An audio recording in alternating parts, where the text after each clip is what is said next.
Hey guys, I'm going to show you the best way to be able to set up your team's classes with our block schedule for when we go remote learning. The first thing you want to do is make sure that you're in Teams.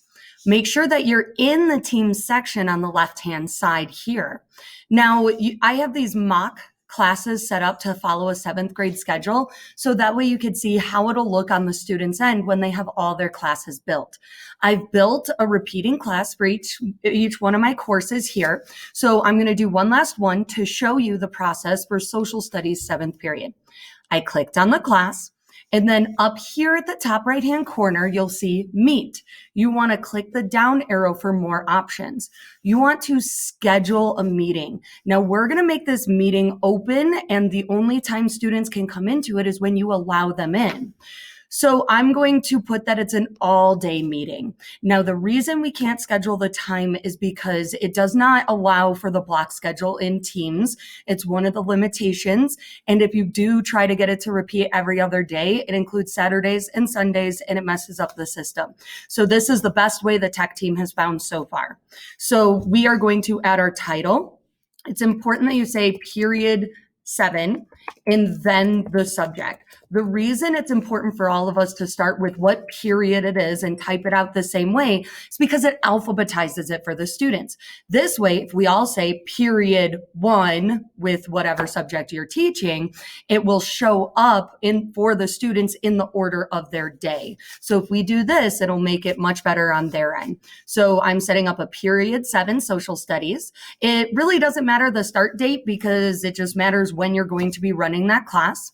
I have it set for all day, and I'm going to put that it repeats every weekday. So that way, whenever it is a red day, because this is an odd number course, I'm going to meet with this class on red days, then I can open up the class to the students on that day. And that is just simply I'm on and I'm allowing them to come in.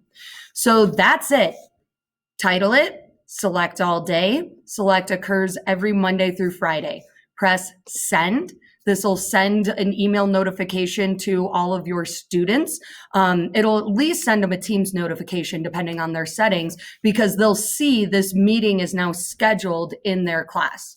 Here's how it looks for the students. When you go to calendar, they should see all of their classes in here. So let's say, for example, let's go to Tuesday the 10th.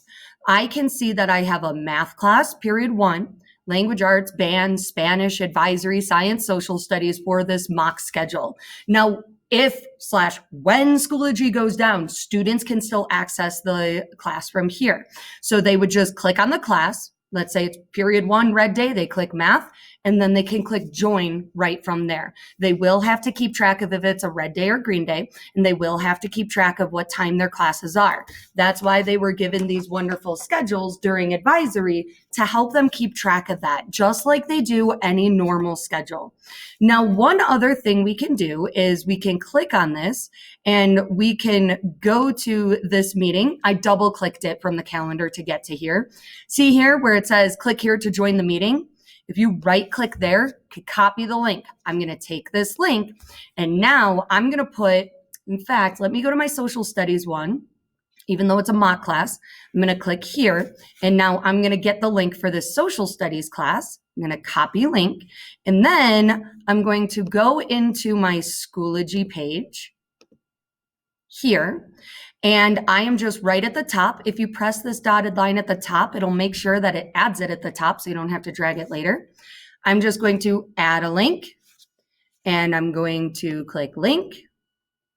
I'm going to paste in my link there and I'm going to say period 7 social studies class link. So that way, in fact, I'm even going to call it link to class. And I'm going to show them this week that that is where they click when it is time to go to class. I click add.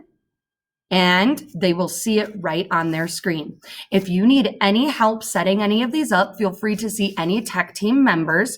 And we're going to make it through this all together. We're trying to find the best systems with what we have to best match the schedules that we're expected to teach. No one is expected to be an expert at this point. I'm certainly not, but I hope this helped you. Have a wonderful day and best wishes with remote learning.